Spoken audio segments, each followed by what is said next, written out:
talking so loud. So I think we're good here. The very first thing I'm going to do is I'm just going to show you where we're going to be towards the end. So, see there, I did it again. That's page 77. And I'm calling it the final, but as I said, you will have options. This will have a right-hand melody. It will have left-hand chords. It will have some of the black notes.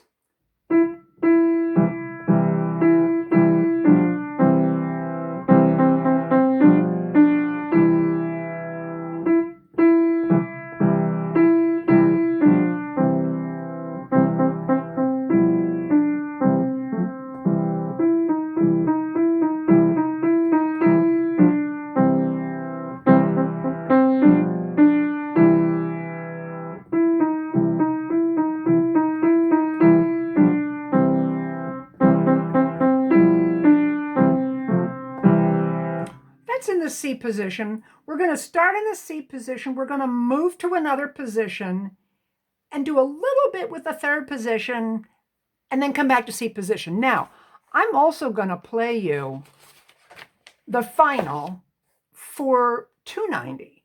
If you take after this term another term, I want you to see how much more you will know. Now, when I play these for you, really, virtually everybody gets these. Some people have a harder time. I just help them more. It's not like only some people make this, like Mount Everest. It's like everybody gets here. As long as you work, and if it's hard, I help you. So this is in a completely different hand position, and it's got a repeat, but I'm going to skip the repeat, and I'm going to go right to the end.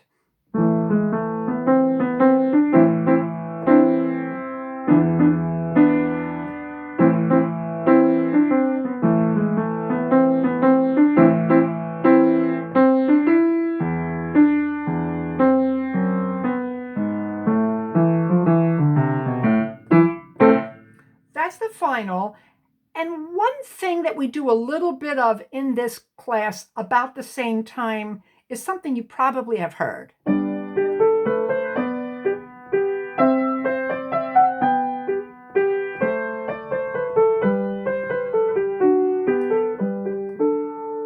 So that gives you a sense of where you will be if you take this course and take the next course. Really, virtually everybody gets there and does well. You may not play quite that fast, but I don't grade on speed. So, see there, I did it again. I notice I do that, and now I'm noticing, but I still do it. I don't know why. Now we're going to get into what we're doing now. I need to keep this here because I'm going to make a comparison for you. Last class, I went through much of this intro. You know what? I didn't move it. All right. If ever, I always need to move this when I go to the piano, and I didn't do that, but that's okay because you're going to have the overheads. But I mean to, whenever I sit over here, that's what I'm supposed to do. But I don't always remember. If you ever notice that I've jumped over here and I'm playing, feel free to just pop in and yell at me. So, there, I did it again. My assumption is you went through these kind of to have a sense of what we're going to be doing, not to memorize everything. There's no quiz on this. I'm going to talk about some of these things because they directly affect what we need to do to play. To get started, we're going to do one example where we start just with those numbers, using the numbers, the finger numbers. Thumbs are 1, pinkies are 5. That's how we do it in piano. That's how it works in organ. It's different in some other instruments, so just be aware of that. So you need a couple pieces of information to play if you have not played before. The numbers corresponding to where you place your hands will allow you to play notes without even knowing what they are. Now, we're going to quickly get to knowing what they are. So, in this, I wish I could stop saying so. All right. In this example, we're going to do right hand. Our right hand is often our melody. Not always. We will do things with left hand melody, but we're starting with right hand. Our left hand will be the harmony or the chord that will fill things out. Looking at the top of this sheet, the piano level 1 songs, Mary Had a Little Lamb. There are numbers and there are vertical lines. Those vertical lines between the groups of numbers, they represent measures. What a measure is a group of beats, notes, and I'm going to show you a measure in notation. So this is a measure, and a measure is a group of beats. This is a measure. There's a vertical line. They're called bar lines. Bar line. At the end, it's still a bar line, and this is a measure. In the very beginning, there's a measure that's incomplete. We're not even near needing to talk about that. A measure will generally have a certain number of beats. In this case, we're going to have 4 beats in a measure, not 4 notes, but 4 beats. And you also don't really need to know that to do it. So we're working towards actually doing the thing while understanding part of it, and little by little you will understand more. I lost my sheet. What did I do with my sheet? Here it is. Okay, so your very first steps, I would suggest before you try that, you skim through the main things on here and just say, okay, finger numbers, musical alphabet. You don't actually need that for the very first example, but you will need it soon enough. You don't need C scale yet. The finding notes on the keyboard, you're going to need to do a little that. You've got to find the C. 2 black notes, and there's a C. 2 and C. When there's a group of 3, there is an F to the left. So high, low, high is up here, like a little bird, little mouse. Darth Vader, a bear, scary monster. So if you skim through these, so you kind of have an awareness of what you're dealing with, where you place your hands. So C position. I just want to double check that this is good. Yes. I have a full-size keyboard. The name is in the middle. This is a Yamaha. This is middle C. Now, the fact that it's called middle C doesn't really mean because it's in the middle of the piano, although it is for a full-size piano. When you have shorter keyboards, this middle C is not actually in the middle. What middle C really refers to is on the page, the way it's written. We don't need that now, but it's good to know the term middle C. In this case, it's the middle of my keyboard. If we were at Drexel, you would have full-size keyboards, so there would be that logic that it would be in the middle. With your keyboards, you might find that it's not in the middle, it's more towards the left. I think that's more likely to happen. How would you know? How would you figure that out if you didn't know? By the sound, you probably could. This is the sound of a middle C. Now, we talked about high-low. If I go up here, this is higher. The sound of the C is higher, and the sound is not middle C. This is a C. We call this usually low C. You can hear that's a lot deeper. The one that's in the middle, it's kind of in the middle. The pitches are in the middle. They're close to the range of our voice. Now, there's another aspect here. I believe I just touched upon that. When you're an adult sitting at a full-size keyboards, if you put both hands in the typical C position, your right hand is going to be angled.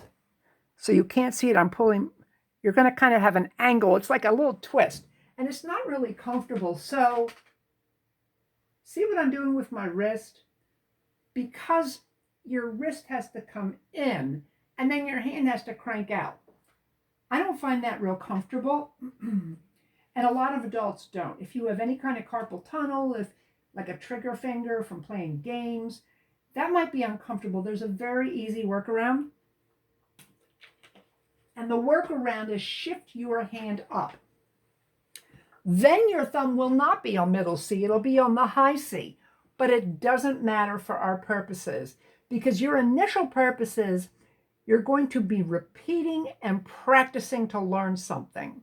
Once you know it and you just sit down to play through it, it won't be as much of an issue as being in one position that's a little cramped or uncomfortable for 10 minutes, 15, 20 minutes. So I'm going to show this. This should be showing there in the overhead now. This is usually what they call the C position. I tell adults, move your right hand up. And then what happens is I think you can see a little on the side. This is where my thumb was. There's a lot more room here. You'll see this better in the overhead. But this arm kind of comes down naturally. You really can do what's comfortable for you. Try this position, try that position. When you just start right hand, same thing. Your left hand won't show you the distance, but see which one feels better. Okay, getting back to what you need to know before you put your hand on the key. You got to know where a C is. You have to know your thumb is 1. You're going to put your thumb on that C. One finger covering every note. I call that walking up. Walking down, that's just kind of incidental. That's kind of a, because we're beginners, that's a little bit like technique. It's an exercise and it's theory. It's like walking up and down on the scale. It's not like great music yet. Initially, we're not going to be playing great music. We're going to be learning skills that will enable you to learn music. And the farther you go along, the more great it will be. So I'm looking at Mary. I see numbers and I see the vertical lines. That vertical line represents a measure, which is a group of beats. I'm going to play one line. I keep going through that vertical line. Another one. Bar line. So the bar line does not mean stop. It's just grouping things. It groups things visually, but it actually groups things into an organized rhythm. That will make more sense down the road. For now, it's not so much that you ignore them. You're kind of aware of them, but you're not going to stop for them. Getting to how will you approach this? When you go over this, and if you look at the overhead, there's a lot of talking in the beginning, and you're just going to have to kind of, scroll through to get to where this is. I'm going to suggest if you're working on something, write down the second mark. So if you need to watch a few times, you know where to go back to. So you would play possibly a small section. If it's brand new, you might just go like this.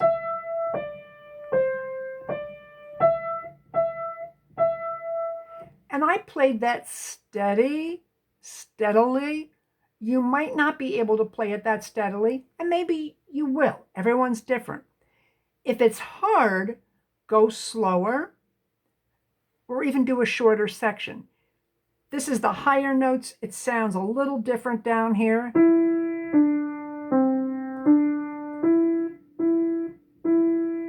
In this song, there's a little dash, and we're just going to hold that out a little bit.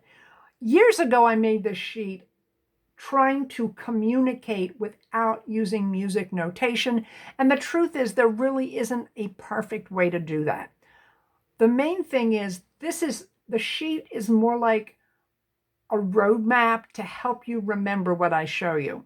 Okay, so how do you approach this? Do a small amount. If it's easy, do it again and go on.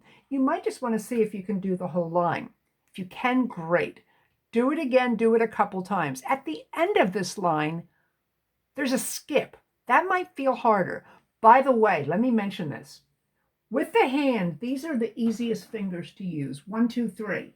4 is usually really hard for people, and 5's often hard.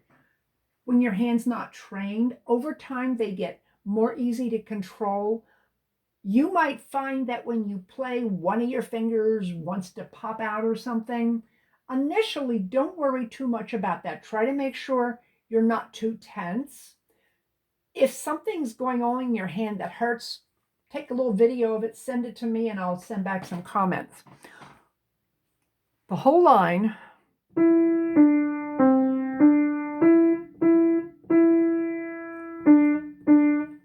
Here's the skip. I skip from my 3 finger to my 5 finger. I'm not even talking about notes now because this is just numbers and my finger numbers and hand in a position. So you would practice that a few times. I've been teaching this course for like 24, 25 years. Most people get this in a couple minutes. I'd say 90% of the people get it in 2 minutes, but everyone's different. Some people don't. There could be all kinds of reasons why it's different for you. So don't worry about that because everybody gets it if you keep working. Once you get that first line, try the second line. You will notice that it sounds a lot the same. It's not quite the same, but it's similar.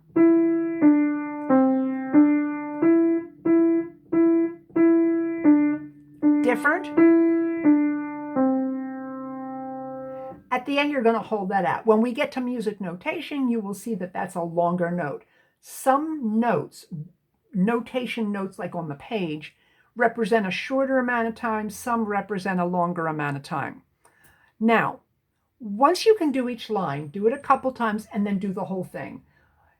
Usually in the beginning classes, which is class 2, within 4 to 5 minutes, everybody has it. Some people are already working on chords if they've had some background. Now, your next step is going to be interesting because it's really more of a mental thing than a physical thing. Your hand is going to do the exact same thing, but your eye is going to look underneath the numbers to the next line. You will notice letters with circles.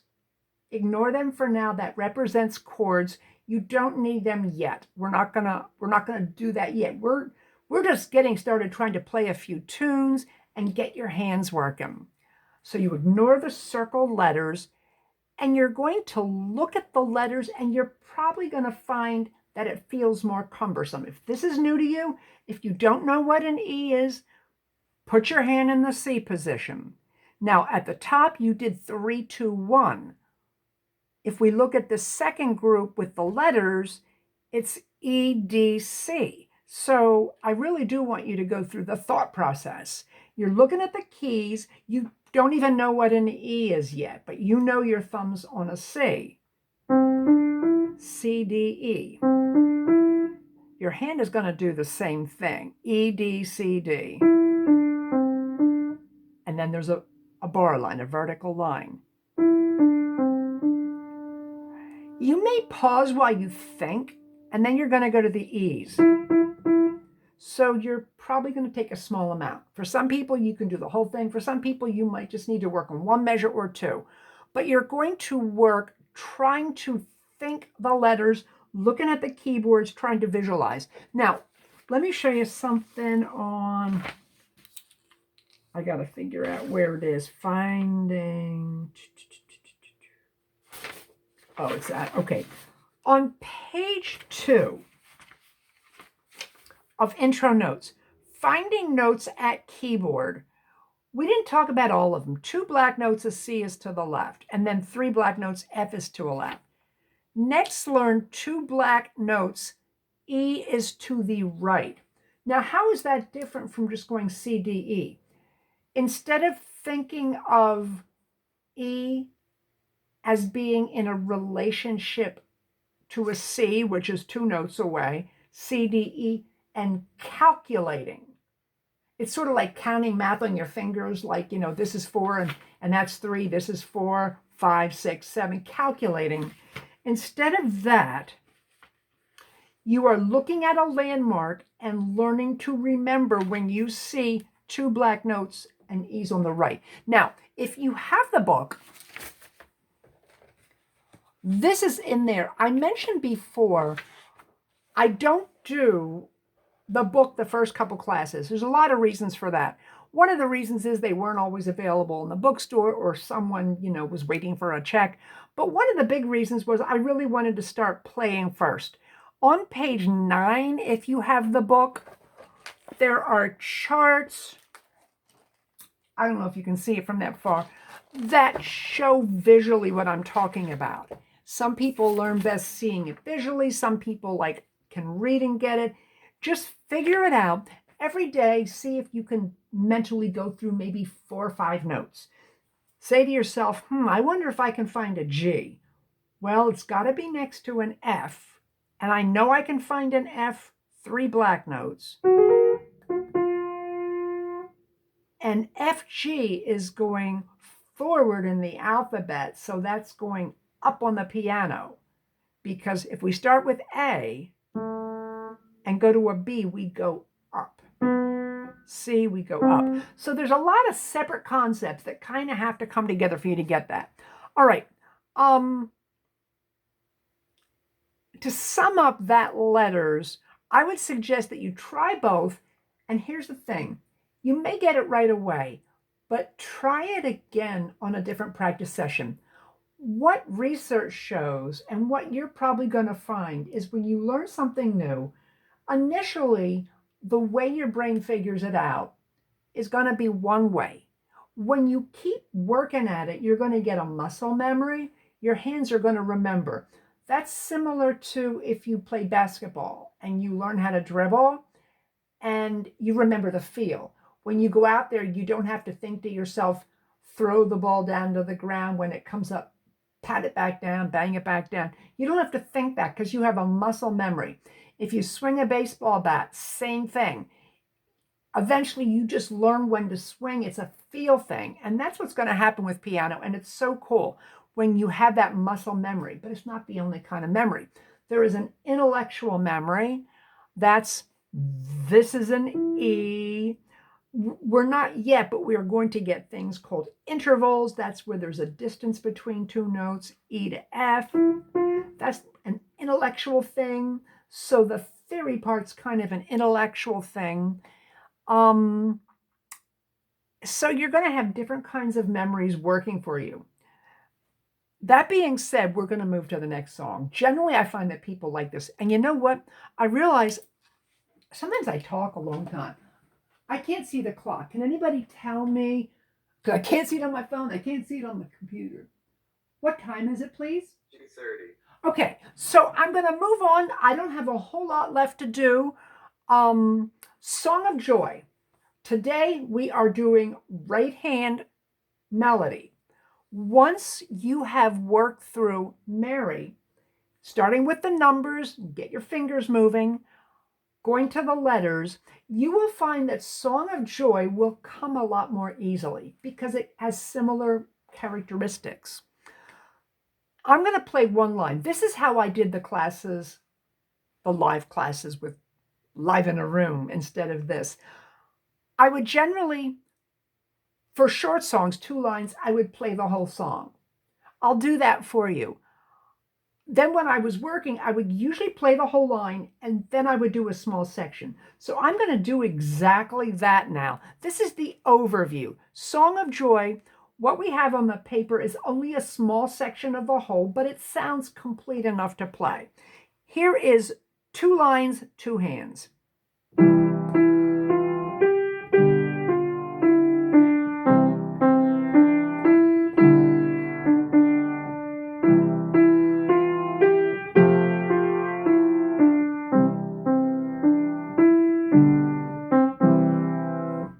So that is our goal. That's our target.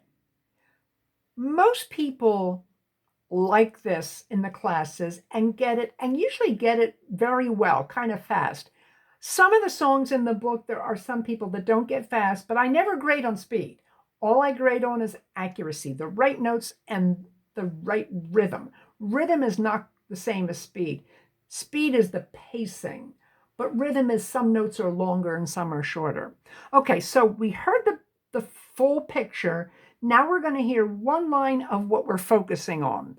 Right hand.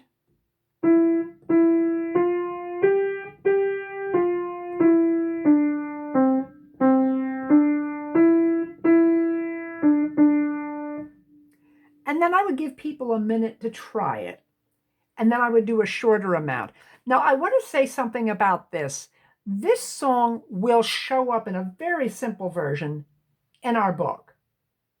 Not even as fancy as this. Fancy's not the right word. Just a right-hand melody. That's all they give you. And they simplify the rhythm. Listen to the end. I'm going to play that line again, and the end I'm going to make steady. The way I played it is the way we hear the song.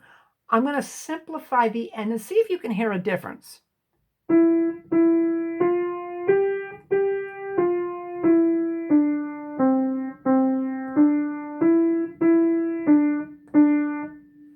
We're focusing on the end. But this is how it really goes. Do you hear the difference? I can't. All right, I hope you hear the difference. If you don't now, when you listen to the replay, you will. You can do it either way. It may be just a little easier to do it more even. But most people do it the way we hear it. This is a very famous piece. It comes from Beethoven's Ninth Symphony at the very end. It's a huge, immense work with huge choirs and huge orchestra. Very, very famous. This is not as fancy as that, but nonetheless, many people enjoy this, as I've said. So I've given you the overview. I've shown you what we're going to be focusing on, and I've pointed out that at the end, you can do it two ways. So then this would be how I would have people work. I would play a short section.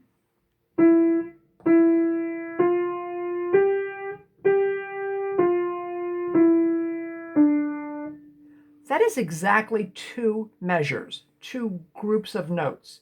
It sounds a little funny because I'm kind of stopping in a place that's awkward based on what we expect, but I exactly did two measures. We don't have to do it that way. We can do a little more to make it sound a little more at rest.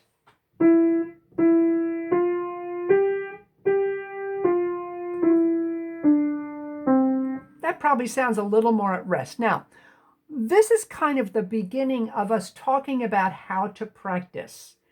There are different ways to practice, and most likely, nobody is going to get something by just sitting down and playing it right away.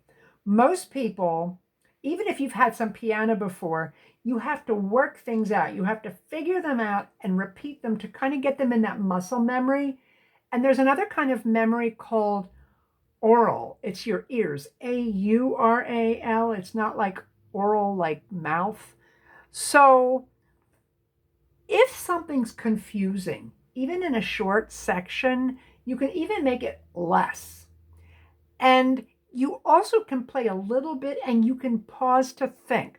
So let me assume that maybe somebody was having trouble with this.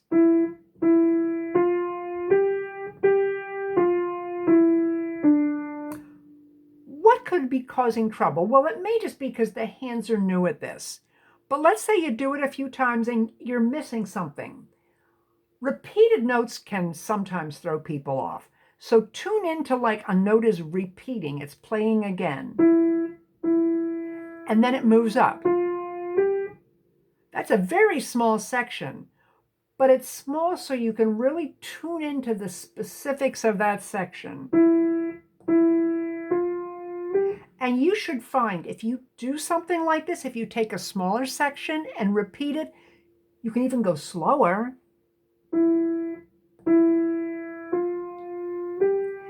When you're not used to controlling your hand in this way, you may have to slow things down at first. Don't be upset. Just try it. Once you get the pattern down, it gets in that muscle memory, you'll be able to pick up the speed. If you go too fast and keep making mistakes, it's harder to fix it. So then what you could do is you could add a little bit more. Do that little group. Maybe pause to think about repeating that G.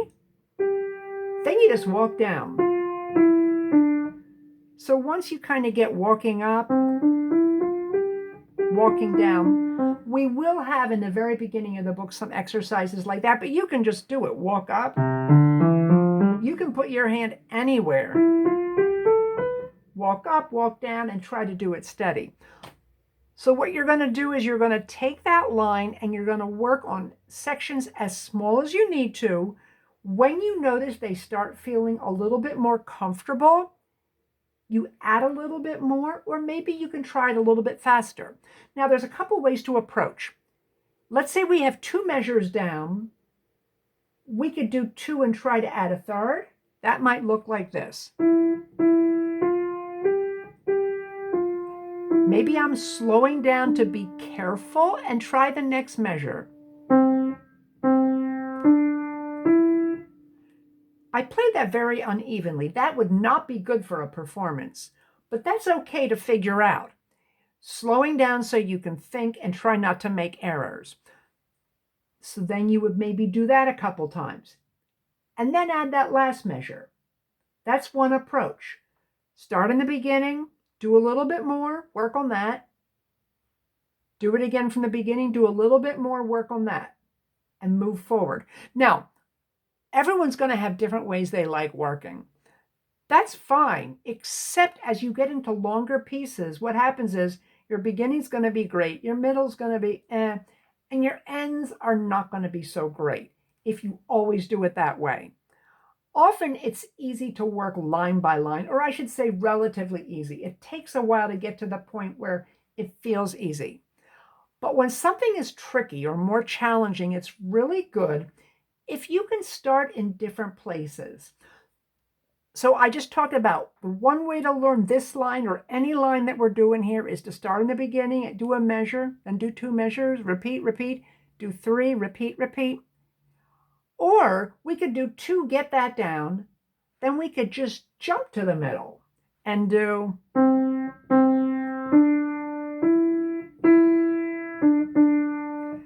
When you do something like that, starting in different places, it's probably going to feel strange at first and sound strange at first. When you repeat that, you'll start getting familiar with how it sounds and how it feels to play it. It will get easier. If you don't do that, it'll never get easy. You have to kind of dive in and do it. My suggestion is to try both ways and mix it up. Ultimately, doing it both ways can be good. Okay, we're going to compare that first line with the last line, or the second line or last line. If you look at the 2, now you may not have the sheets in front of you, that's fine. They start the same. This is line 2. I'm just going to mention that the right hand's the same. The left hand has a different chord, but that doesn't affect us now. This is all the same. But the last measure is different. If you do it with that uneven rhythm as well, it might feel harder. So you can try it uneven, you can try it steady. You might even want to get a pencil and write in a finger number here or there. I would suggest that you don't write numbers in everywhere because you want to kind of start getting to be able to think like this. I'm going to move on and do the last thing, and then that's where we're going to end for today. You're going to work on these. I will send this. I don't know when I'm going to send it. Usually I send it the evening after the class. Sometimes I have issues. Like on Monday, YouTube messed it up. I had to go through it a couple times I don't know why. But it may not be like right away, because often I do things after this until I can get home and it takes a while. So just be expecting that. You can actually try these before you get the videos. We're going to look at Saints. This is a melody. I'm going to give you the overview, play the whole thing with the chords, and then I'm going to work through part of this to get you started. There's something about this little arrangement that's different from Mary or Song of Joy. And what that difference is in this arrangement is you're going to play a repeating chord in the left hand.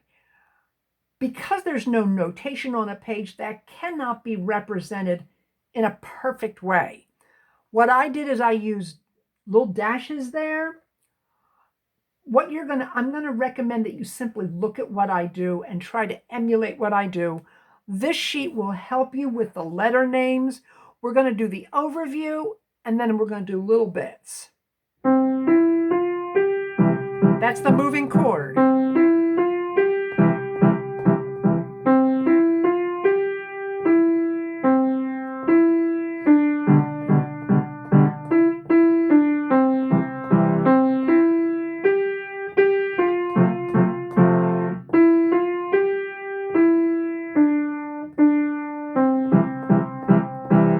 This is a slight simplification of page 45.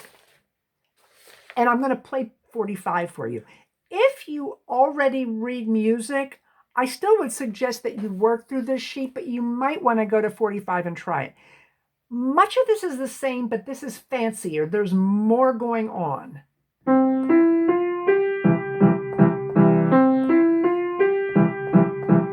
This is fancier.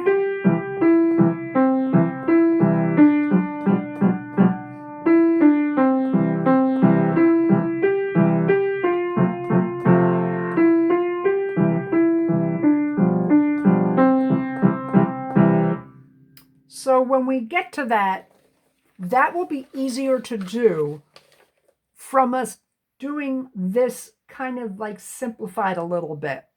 It's also a way that you can start doing a little bit of something with a moving chord part without having to read all that music. What I'm going to do, and do me a favor, could someone give me a quick time check because I don't want to go over your end time. 2:46. Okay. I'm just going to do half of the melody for now. You guys can start this. You can try these things. Next class, we're going to work through this whole sheet again. We'll get further because there's things I talked about today that I won't talk about next time. Your goal to start, let's do a small section of right hand. You're just going to hold that.